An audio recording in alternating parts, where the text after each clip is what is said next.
सुनी हमर मच जला कहर छोट मोटे होई ना डेराला सब शहर नमावा के सुनी हमर मच जला कहर छोट मोटे होई ना डेराला सब शहर सलामी ठोकेला पुलिस अधिकारी ई तो पड़ेले सब कप भारी। एक मिनट में गर्मी दी झारी बेटा देख माधोपुर के रंगदारी। एक मिनट में गर्मी दी झारी बेटा देख माधोपुर के रंगदारी।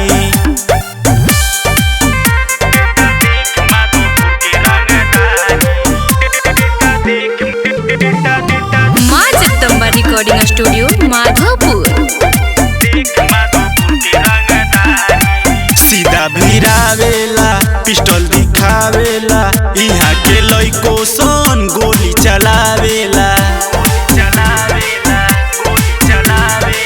सीधा भिरावेला पिस्टल दिखावेला यहाँ के लइको सन गोली चलावेला सुने जानेला दुनिया ई सारी सब कमाई दी बिगाड़ी।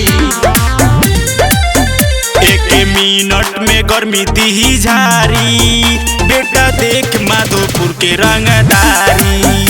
एक मिनट में गर्मी दी झारी बेटा देख माधोपुर के रंगदारी।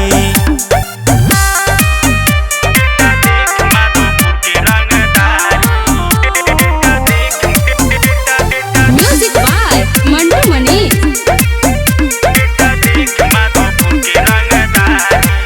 बचे न पैबे रे यहाँ जे अइबे रे साँचो कहतानी तू पछतइबे रे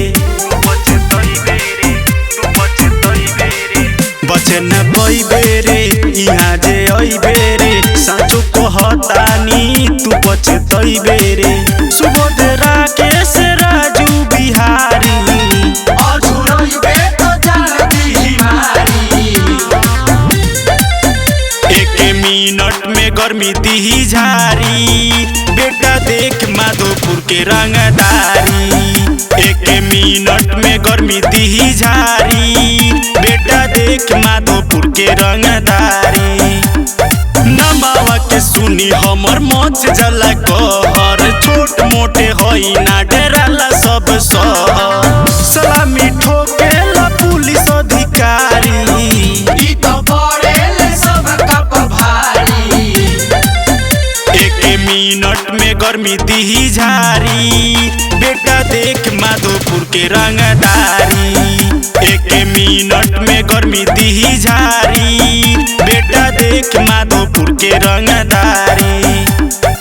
माँ जगदम्बा रिकॉर्डिंग स्टूडियो माधोपुर।